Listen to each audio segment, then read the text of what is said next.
વિદ્યાર્થી મિત્રો, હવે આપણે જોઈશું અભ્યાસ પ્રશ્ન 1. નીચેના પ્રશ્નોના ઉત્તર માટે આપેલા વિકલ્પોમાંથી સાચો ઉત્તર શોધીને તેનો ક્રમ અક્ષર પ્રશ્ન સામેના ચોરસમાં લખો. પહેલો સવાલ, કવિ આ કાવ્યમાં મનુષ્ય જીવન માટે કઈ બાબત મહત્વની ગણાવે છે? ધન સંપત્તિ, જમીન જાયદાદ, મનુષ્ય વચ્ચેનો પ્રેમ કે સોનું ચાંદી? તો સાચો જવાબ શું આવશે? મનુષ્ય વચ્ચેનો પ્રેમ. બીજું, આ કાવ્યમાં કવિએ ધૂળીએ મારક શબ્દ કયા અર્થમાં પ્રયોજ્યો છે? સાદા સાત્વિક જીવન અર્થે, ધન સંપત્તિની લાલસા અર્થે, સુખ વૈભવથી ભરપૂર જીવન અર્થે કે ધૂળ માટી અને કાદવ અર્થે?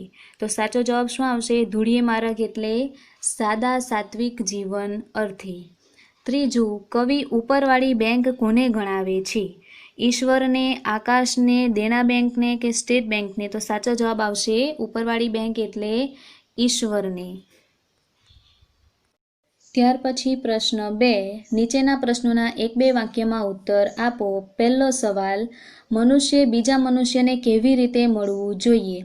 તો એમાં આપણે કવિતાના આધારે લખી શકીએ કે મનુષ્ય બીજા મનુષ્યને લાગણીથી, નિસ્વાર્થ ભાવે, કોઈ પણ જાતના સ્વાર્થ વિના પ્રેમથી મળવું જોઈએ. બીજું, પ્રવર્તમાન સમયમાં મનુષ્ય શાની પાછળ દોટ મૂકી છે? તો આપણે સૌ જાણીએ છીએ પ્રવર્તમાન એટલે કે આજના સમયમાં મનુષ્યે ધન સંપત્તિ પાછળ દોટ મૂકી છે. ત્રીજું, ખુલ્લા ખેતર માટે અને અડખે પડખે શબ્દોનો અર્થ સમજાવો. તો એમાં આપણે લખી શકીએ અડખે પડખે ખુલ્લા ખેતર એટલે કે માર્ગની આજુબાજુ બંને બાજુ મોટા ખેતરો હોય તેને કહેવાય ખુલ્લા ખેતર, અને અડખે પડખે એટલે આજુબાજુ. ત્યાર પછી આપણે જોઈશું સ્વાધ્યાય પ્રશ્ન 1. નીચેના પ્રશ્નોના ઉત્તર લખો. પહેલું, કવિના મતે મનુષ્યનું જીવન કેવું હોવું જોઈએ? તો અહીં આપણે કવિ આપણને મનુષ્યનું જીવન કેવું હોવું જોઈએ તે કાવ્યના આધારે સમજાવે છે. તે પ્રમાણે આપણે જવાબ લખી શકીએ કે ધૂળીએ મારક કાવ્યના કવિના મતે મનુષ્યનું જીવન નિસ્વાર્થી, માણસને જોઈને લાગણી ઉભરાય એવું સાદું અને સાત્વિક હોવું જોઈએ. ધન સંપત્તિની લાલસા વિનાનું એટલે કે લાલચ વિનાનું હોવું જોઈએ.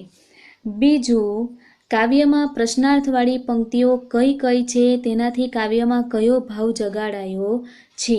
તો આપણે એમાં કાવ્યમાં જોયું કે શરૂઆતમાં જ કવિ આપણને પ્રશ્ન પૂછે છે. તો એમાં આપણે લખી શકીએ કે કાવ્યમાં પ્રશ્નાર્થવાળી પંક્તિ છે કોણે કીધું ગરીબ, કોણે કીધું રાંક? ત્યાર પછી બીજી એક પ્રશ્નાર્થવાળી પંક્તિ છે એમાં તો શું બગડી ગયું, એમાં તે શી ખોટ? અને ત્રીજી એક પ્રશ્નાર્થવાળી પંક્તિ છે વચ્ચે નાનું ગામડું બેઠું ક્યાં આવો છે લાભ?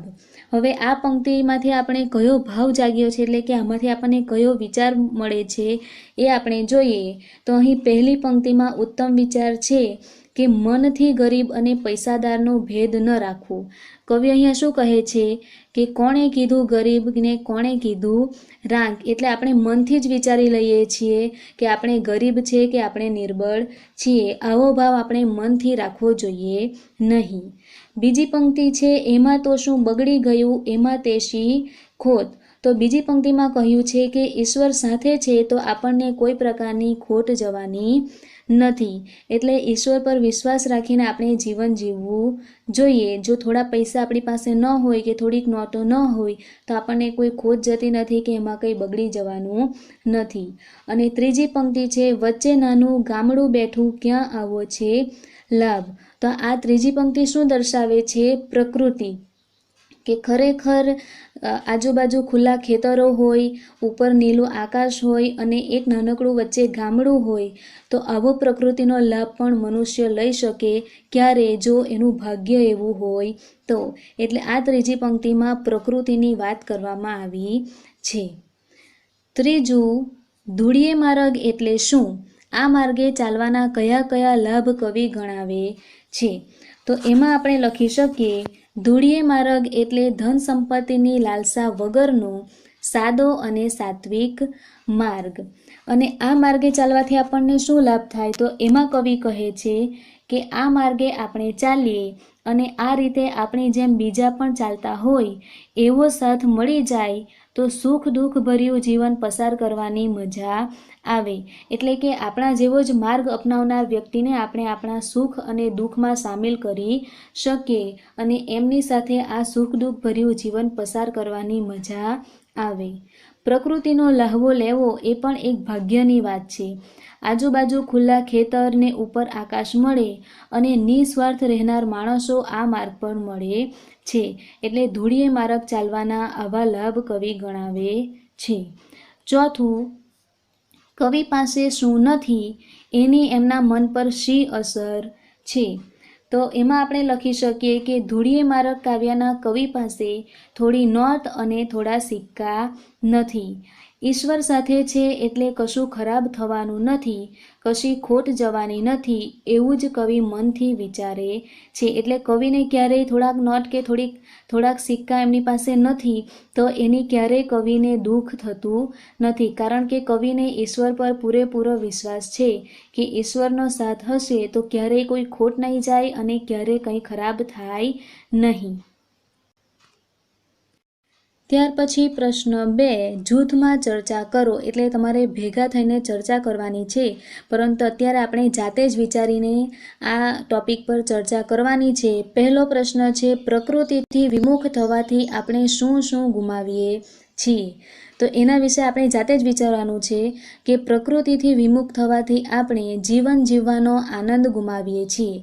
જેમ કે શરૂઆતમાં મેં કહ્યું કે માણસ અને પ્રકૃતિ એકબીજાના પર્યાય છે, બંને એકબીજા વગર જીવી શકે એમ નથી. તો આથી જ કવિ કહે છે કે પ્રકૃતિથી વિમુખ થવાથી આપણે ઘણું બધું ગુમાવીએ, ખાસ તો જીવનનો આનંદ ગુમાવી દઈએ છીએ.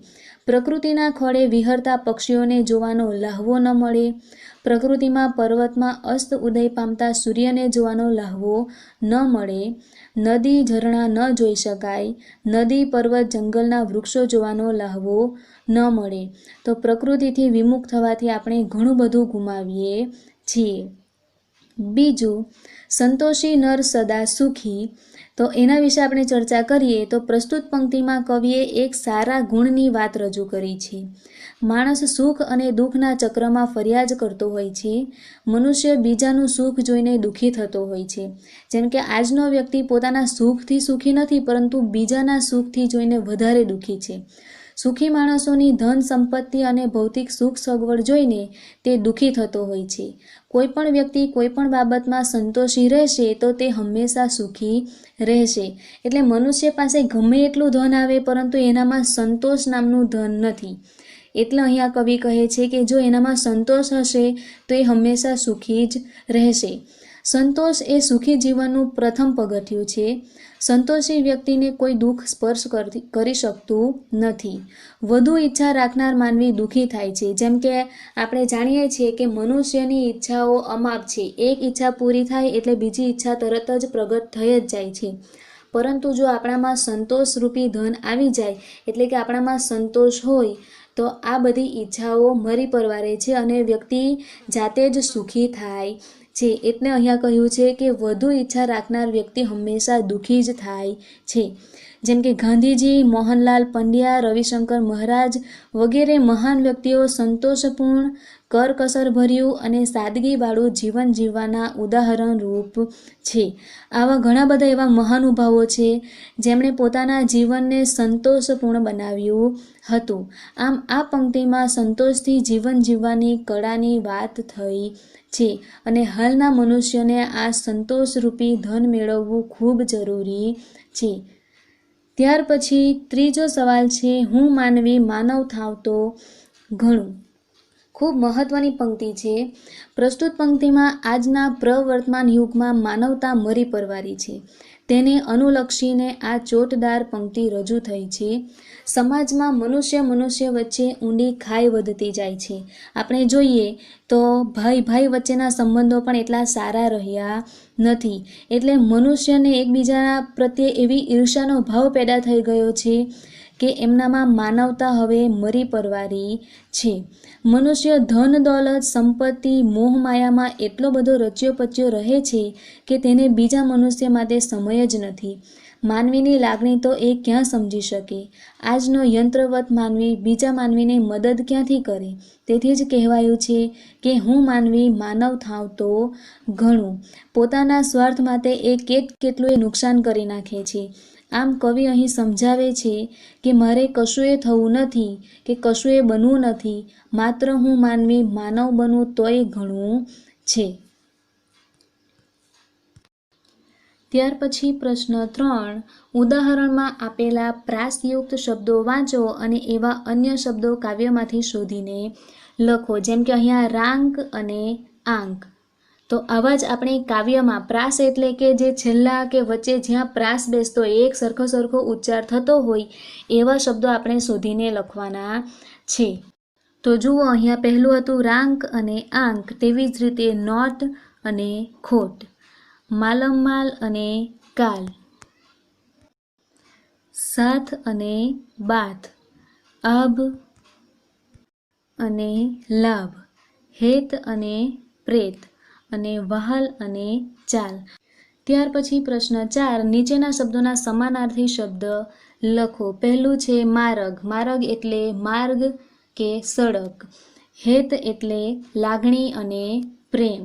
સોનું એટલે કનક અથવા સુવર્ણ અથવા હેમ. સાથ એટલે સંગાથ અથવા જોડી. અને રાંક એટલે ગરીબ અથવા નિર્ધન. Thank you.